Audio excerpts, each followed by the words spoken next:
Shalom una vez más a cada uno de ustedes en esta hermosa noche. Una noche más que venimos delante del Creador. Vamos a hacer una oración para dar comienzo en esta hora. Amantísimo Padre Creador, te damos toda la gloria, honra. Gracias, Padre, por este día, Señor. Gracias porque tú escogiste que estuviéramos aquí, Señor. Padre, en esta hora, Señor, te pedimos, Señor, que tú abras las puertas, las ventanas de los cielos, Señor, y que tú derrames de esa bendición, Padre Santo, en esta hora.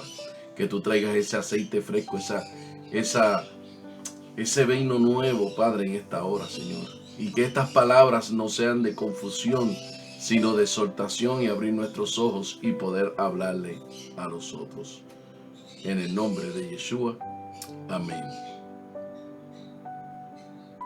En esta hora hablamos de los jueces. De los jueces. Esta es la lección número 7. Jueces, como es el título de aquí que hemos puesto, es el panorama de la derrota. Jueces, el libro de Jueces, es el panorama de la derrota. Y apenas hay un libro en la Biblia que se puede comparar con el de los jueces, y es lo que se refiere a su colorido y a su trama. Nada o nos da un sobresalto cuando leemos acerca de cómo el juez Ehud fue a visitar al rey en su palacio de verano y le insertó su puñal entre la quinta y sexta costilla, de modo que la grasa se cerró alrededor de él y no se lo pudo sacar. Y sentimos escalofríos cuando Yael tomó una estaca de la tienda y se la metió a Sisara por las sienes, dejándolo clavado al suelo. Y el lector se preocupa con Gedeón cuando Dios reduce su ejército de 32,300 y le envía a la batalla. Al continuar leyendo el libro, verá usted cómo la terrible profecía del huérfano de Jotam se cumple por medio de la obra extraña y maravillosa de Dios en contra de Abimelech, el juez falso. Y tal vez sienta usted en el corazón, le da un vuelco, o juntamente con el mío, al leer que la hija de Jefté viene para encontrarse con él que regresa de la batalla. Y este recuerda el voto que había hecho de que la primera persona con la que se encontrase al volver a casa la sacrificaría a Dios, y tuvo que cumplirse esa promesa.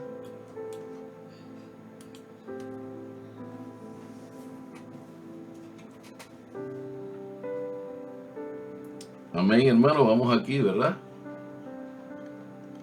Así que posiblemente comparta usted la gloria de Sansón, que hizo estrago entre los filisteos en esta tremenda fuerza que le había dado a Dios, y al mismo tiempo que se asombrara de su insensata ingenuidad al permitir que una muchacha filistea le saque el secreto de su fuerza de su corazón y acabase por destruirle.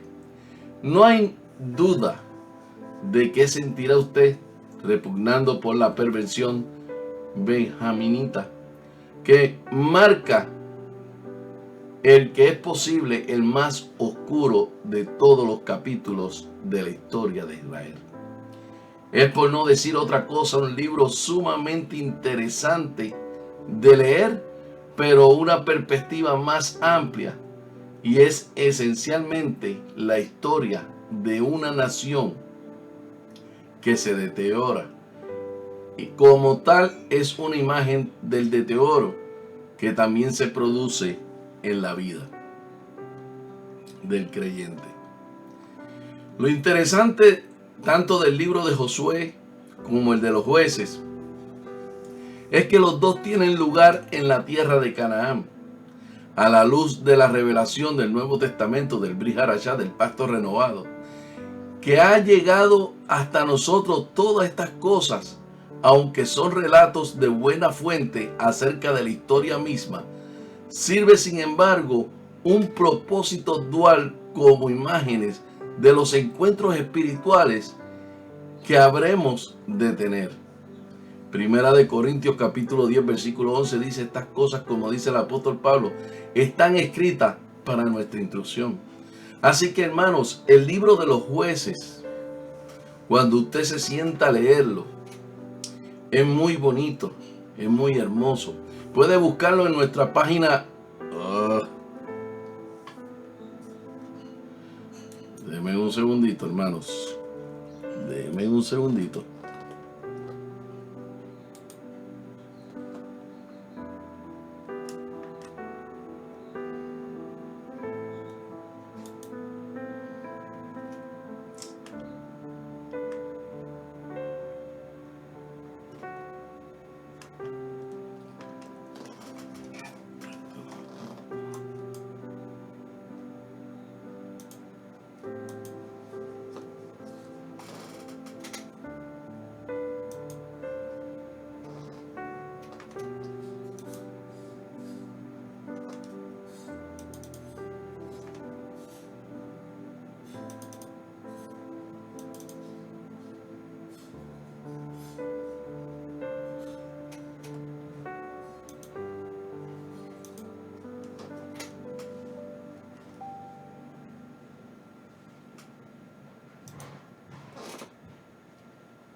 Ahora sí, hermanos, perdonen. Es que el programa sigue, pensé que lo había arreglado y el programa sigue dando problemitas. Pero eso lo vamos a arreglar más adelante. Así que, como les iba diciendo, ¿verdad? Dios repasa en nuestras vidas las circunstancias mismas, las batallas y los conflictos por lo que vemos que tienen que pasar el pueblo de Israel. En el libro de Josué, la tierra de Canaán es la imagen de la vida plena del Espíritu. La tierra significa la comprensión y la aplicación de los principios de la victoria sobre el pecado hecha posible gracias a la vida resucitada de nuestro Señor que mora en nosotros. Todo el propósito de Dios para el creyente es sacarle de Egipto, del mundo y sus costumbres y situaciones de la esclavitud de las que les atan. ¿De qué nos ata? Del pecado. Y el Egipto es comparado con el mundo, haciéndose pasar por el desierto con todas sus derrotas, su aridez y disfrutar el gozo, el fragmento de los recursos de Dios para llevarte a la tierra de promisión, de victoria y de provisión. Es algo que se destaca claramente en el libro de los Jueces, mientras que Josué es el libro de la victoria bajo Josué, que significa Yeshua. Fue posible una victoria consistente cuando los israelitas obedecieron finalmente, mientras que el libro de Jueces es un libro de derrota y de fracaso. Y fíjate, cuando hablamos de que Josué significa Yeshua, porque su nombre es Yehoshua, y Yehoshua es Yeshua, es salvación. Josué fue un salvador, por eso es una Yeshua. Si buscamos el término Yeshua, Yeshua es el salvador, ¿verdad? La salvación. Entonces, es el primero de una serie de libros en el que aparecen advertencias, señales de peligro y los riesgos que se encuentran en el camino del creyente. El patrón de derrota que se describe en el libro de Jueces se nos presenta una y otra vez. El principio que siempre representó la derrota en la vida de la nación de Israel se menciona en el último versículo del libro. Si se pierde usted eso, se habrá perdido la clave de este libro. Y en aquellos días no había rey en Israel y cada uno hacía lo que le parecía recto ante sus propios ojos. Jueces 21-25. Fíjese que no dice cada uno lo que parecía mal en sus propios ojos. Dice que ¿qué? En aquellos días no había rey en Israel y cada uno hacía lo que le parecía recto ante sus propios ojos. No que parecía que hacían el mal. Así que en aquellas personas no estaban intentando hacer el mal y no eran esencialmente personas rebeldes que se hubiesen propuesto impedir que se hiciese la voluntad de Dios en sus vidas.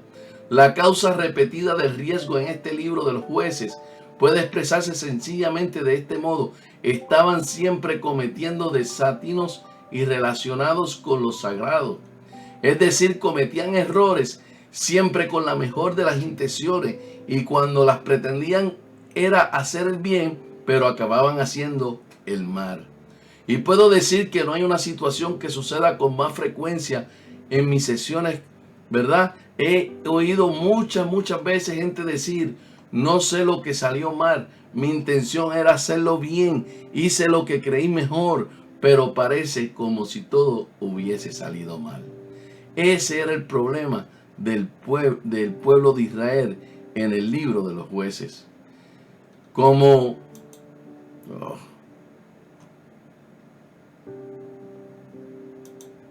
Y se salió. Ay, Señor. Hay que orar. Hay que orar. Yo lo sigo buscando, no se preocupen, hermanos, que estamos en vivo y eso pasa. No nos vamos a desenfocar.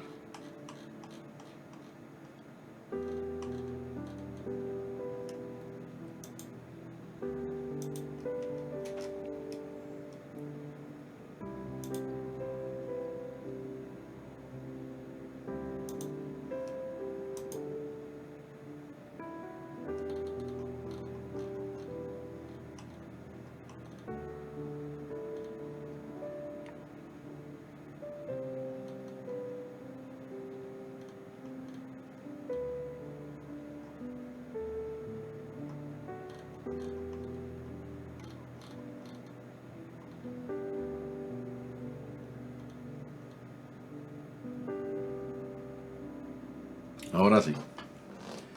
Seguimos.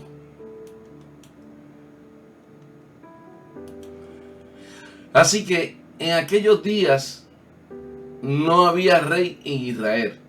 Bueno, de hecho, que sí tenían un rey. Yahweh era su rey. Pero no le tomaron en serio cuando no lo hicieron. No tuvieron otra cosa que hacer que tomarse a ellos mismos en serio. De modo que hicieron lo que consideraron que estaba bien, guiados por su conciencia, realizando un sincero esfuerzo por hacer lo que estaba bien, pero acababan siempre metiendo la pata. En los 2 primeros capítulos del libro, vemos cómo se establece un patrón de derrotas que se repetía una y otra vez en un ciclo tras otro de frustración. Y cada vez que Dios, con su gracia, liberara su pueblo, este vuelve a meterse en otro círculo de derrota. Y comienza el primer capítulo diciendo, pero Manasés no pudo echar los habitantes de Bet-Seán. En Jueces capítulo 1, versículo 27.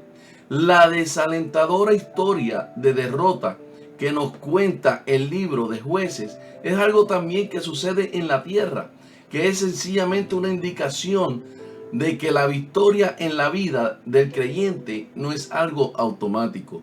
El hecho que conozca usted las grandes verdades acerca de la liberación, gracias a Yeshua, el resucitado, nuestro Mesías, no significa que las disfrutes automáticamente.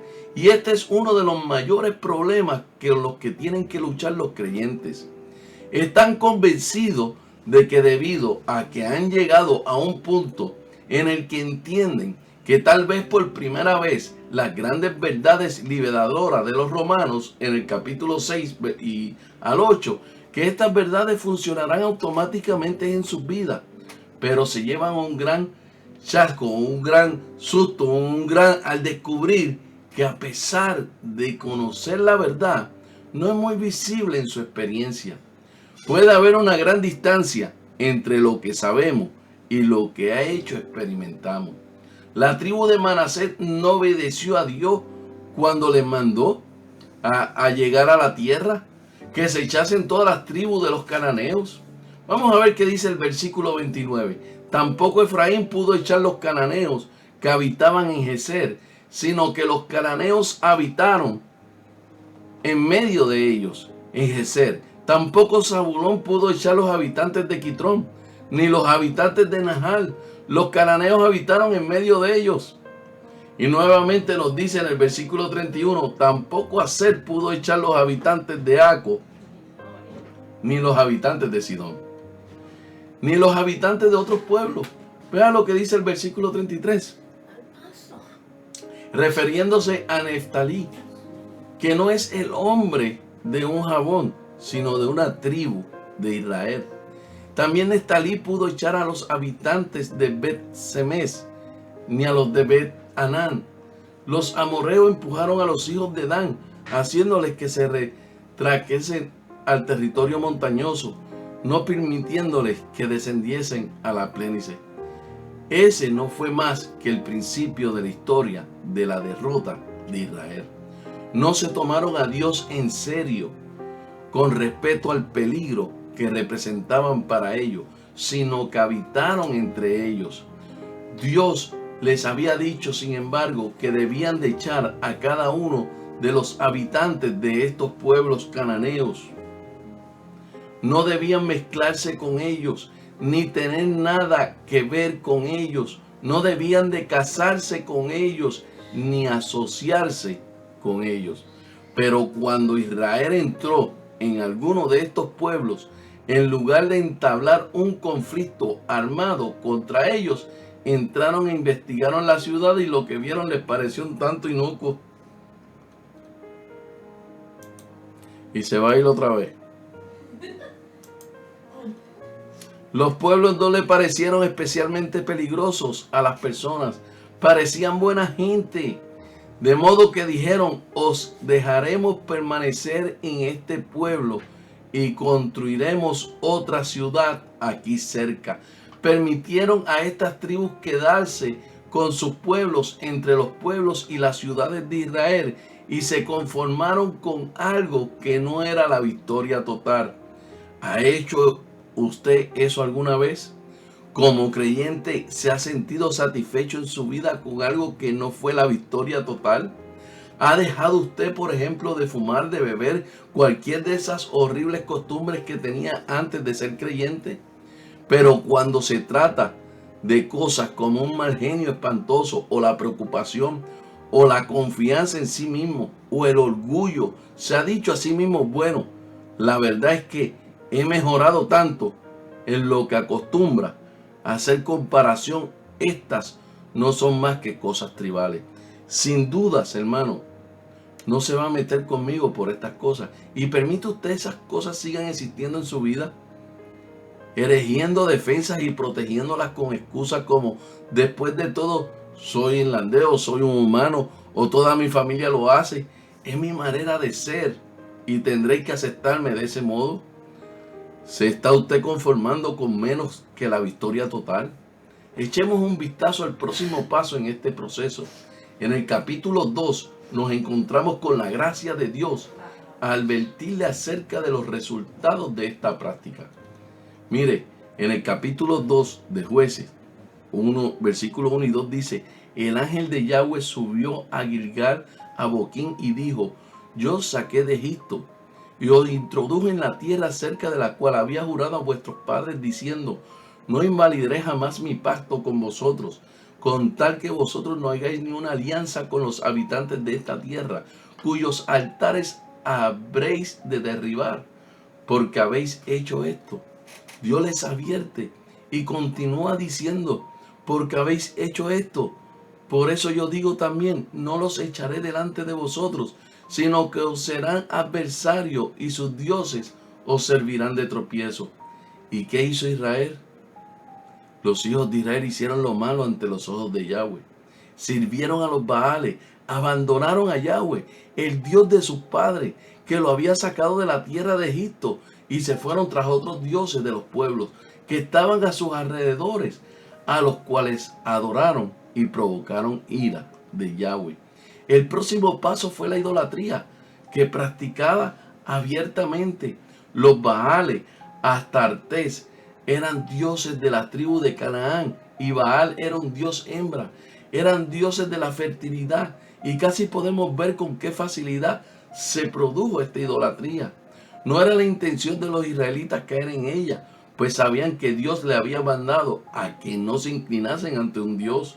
Sabían los 10 mandamientos y no era su intención dejarse atrapar de ese modo. Pero ¿qué pasó? Habían sido granjeros en Egipto, donde la irrigación era medio para regar la tierra, de manera que no estaban acostumbrados a la labranza en las tierras áridas. No sabían de qué manera cosechar ni qué hacer. Cuando salió la primera cosecha en la primavera resultó calidad inferior, dispersa, pero contrastando con la suya, los cananeos tuvieron una maravillosa cosecha de grano. Y los israelitas le preguntaron, ¿qué es lo que hacéis? ¿Cuál es vuestro secreto? A lo que ellos le contaron, es muy sencillo. Tenemos ciertos dioses de la fertilidad y le ofrecemos sacrificio y ellos bendicen nuestras cosechas. Si esperáis obtener una cosecha abundante en estas tierras, tendréis que amoldarlo a nuestra manera de hacer las cosas. ¿Se ha sentido usted alguna vez presionado de este modo?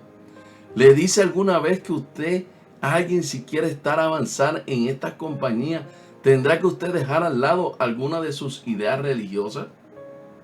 ¿Tendrá usted que acabar haciendo las cosas como las hacemos nosotros? De modo que los israelitas cedieron.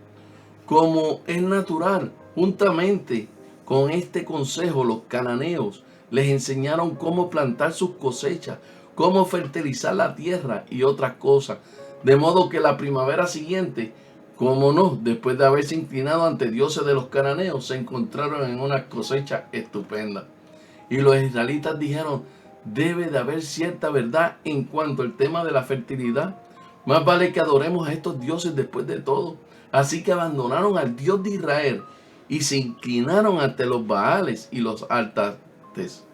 De lo que ha quedado conciencia escrita que estos eran dioses de la sexualidad, que lo que adoraron implicaba no solamente inclinarse ante ídolos bobos, ni que podían hablar ni hacer nada ni pensar, sino que los israelitas tuvieron que participar en costumbres licenciosas y gradualmente fueron dejándose arrastrar por la idolatría. Y el próximo paso es el ciclo de la gracia de Dios, el modelo completo terrible de la locura que comete el hombre al desobedecer la palabra sencilla de Dios, que en otra maravillosa gracia lo que hace es poner un tropiezo tras otro antes que el pueblo, con la intención de alertarte a lo que está sucediendo. Y en el capítulo 2 leemos cómo Dios trató la desobediencia de ellos. Abandonaron a Yahweh y sirvieron al Baal de Astartes. El furor de Yahweh se encendió contra Israel y los entregó en manos de saqueadores y los saqueaban. Lo abandonó en manos de sus enemigos, alrededor de ellos. No pudieron resistir más ante sus enemigos. Donde quiera que salían de la mano estaban en contra de ellos, como Yahweh les había dicho y como Yahweh les había jurado. Así los afligió en gran manera. ¿Ha tenido usted alguna vez la mano del Señor en su contra? ¿Ha sentido alguna vez que Él estaba en su contra en todo lo que hacía usted? Lo que usted consideraba que estaba haciendo de corazón y con sinceridad era tan contrario a lo que había dicho, que debido a que usted no había tomado a Dios en serio, ¿descubrió usted que su mano estaba en contra de usted? Eso fue precisamente lo que descubrió Israel, porque nada parecía salirles bien. Se encontraron esclavizados y se permitió que una tras otra le fuesen gobernados todas las tribus que tenían a su alrededor. Estas tribus vinieron y convirtieron a los israelitas en esclavos. sometiéndolas a servidumbre y esclavitud año tras año de manera dolorosa. Pero la gracia de Dios se manifiesta de nuevo librándoles. Entonces Yahweh levantó jueces que los librasen de la mano de los que los saqueaban, pero tampoco escuchaban a sus jueces, sino que se prostituían tras otros dioses los cuales adoraban. Se apartaron pronto del camino que les habían dado sus padres, quienes los habían obedecido en mandamientos de Yahweh. Ellos no lo hicieron así. Cuando Yahweh le levanta jueces, Yahweh estaba con el juez y lo libraba de sus manos de enemigo todo el tiempo que el juez. Pero eso es por lo que este libro se llama Jueces. Y esta historia se repite una y otra vez. Dios levantó a Otoniel, luego Ehud, a Shacmar, juez tras juez, hasta llegamos a Sansón, el último juez. Un total de 12 jueces. Y tenemos que contar a Débora también. Todos ellos representando la gracia inventora de Dios, intentando alejar al pueblo de la locura de su propia insensata desobediencia. Dios intervendrá continuamente, una y otra vez, Dios, en nuestras vidas para apartarnos de la locura, de no tomarle en serio de lo que se refiere. La revelación acerca de la continua insensatez del hombre se ve al continuar en el capítulo 2. Pero acontecía que cuando moría el juez, ellos volvían atrás y se corrompían más que sus padres, siguiendo a otros dioses para servirle y postrarse ante ellos. No se apartaban de sus obras ni de sus obstinados caminos. El resultado absoluto del libro de los jueces no es otra cosa que el relato del continuo deterioro de Israel. Veamos que dice el primer versículo, que Israel está exclamando: ¿quién subirá primero a nosotros a combatir entre los cananeos? Y Yahweh respondió: Judá subirá. Estaba diciendo el Señor: estamos aquí para pelear contra estos enemigos y queremos que tú nos digas quién debe permitir enfrentarse a ellos. En el último capítulo del libro hacen exactamente la misma pregunta, bajo circunstancias también exactamente iguales, solo que en esta ocasión los enemigos ya no son los cananeos, sino su propia gente, la tribu de Benjamín. Luego de que se levantaron los hijos de Israel, subieron a Betel, consultaron a Dios diciendo: ¿quién subirá primero por nosotros a la batalla contra los hijos de Benjamín? Y Yahweh respondió: Judá subirá primero. Esta es la señal del deterioro del pueblo, que había estado luchando en contra de sus enemigos, que también eran enemigos de Dios y que ahora batalla contra sí mismo, cosa que sucede con alta frecuencia en la experiencia del cristianismo.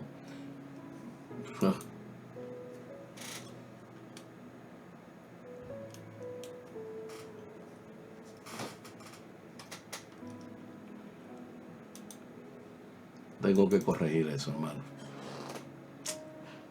Perdonen. Así que ustedes así me van a ver.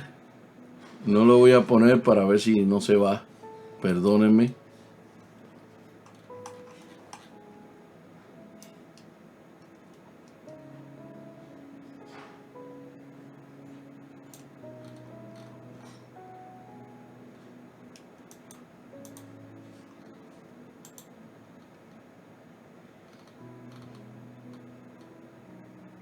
Así que esta es la señal, ¿verdad? Como había hablado, hermanos, del deterioro.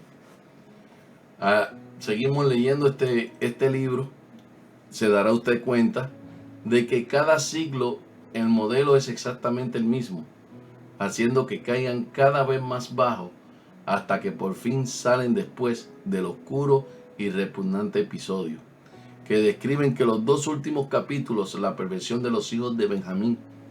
Si coge usted este libro y lo coloca al lado del primer capítulo de Romanos, se encontrará con que sigue exactamente el mismo modelo, comenzando por la idolatría.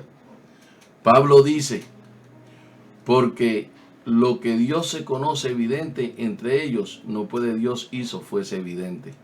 No tenían excusa, pero quisieron, afirmando ser sabios, convirtieron en insensato y cambiaron la gloria de Dios inmortal por las imágenes que parecían al hombre mortal, a los pájaros, a los animales y a los reptiles.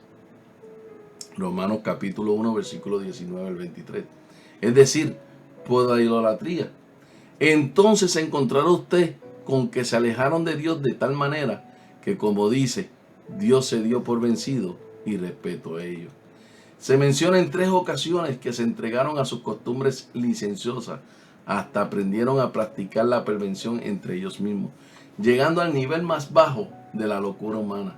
Por lo tanto, la gran lección que enseña este libro es que debemos tomar a Dios en serio cuando nos habla acerca del enemigo. Yeshua ha venido para salvarnos de nuestros pecados, no para que conformemos y vivamos siempre sumidos en el pecado. Ha venido para alejar el pecado de nosotros y para separarnos nosotros de dicho pecado. Si no tomamos a Dios en serio, con respeto, estas cosas a las que llamamos tribales, sufriremos las inevitables consecuencias, dando un paso tras otro, alejando de la intervención de la gracia de Dios, siguiendo un camino que ellos lleva finalmente al colapso moral. Creo que esta es una respuesta a ese colapso repentino que produce en la vida de aquellos hombres y mujeres que aparentemente han sido dirigentes destacados de Dios y que presentan al menos exteriormente una perspectiva justa y feliz, a causa de la expresión que su vida espiritual es fuerte. Y de repente leemos que se ha producido algo terrible, un colapso moral en su vida. ¿Qué ha sucedido? Se produjo un deterioro interior. Sigue exactamente el mismo modelo que el libro de los jueces. Creo que no hay un solo de nosotros que no esté preguntando lo que yo me pregunto. ¿Me está sucediendo eso a mí? ¿Me estoy engañando a mí mismo? Seguro que hay un aspecto de mi vida acerca del cual estoy diciendo, mira Señor, esto no es muy importante. ¿Por qué me molestas con el tema de mi espíritu? Impaciencia, por no perdonar a alguien o por mi tendencia a meditar las cosas lascivas. O decimos, ¿por qué te metes conmigo por confiar en mi propia habilidad para algo? Después de todo hay muchos creyentes que bendicen con esa clase de espíritu y esto no es muy importante, ¿verdad, Señor?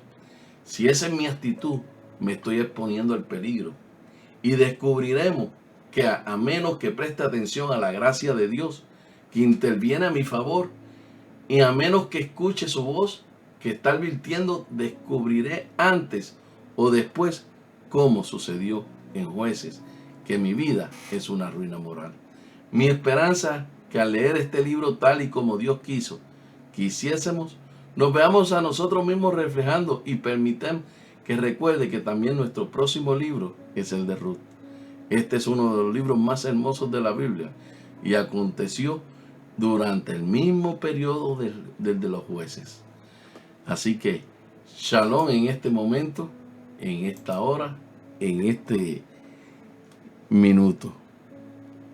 Amén.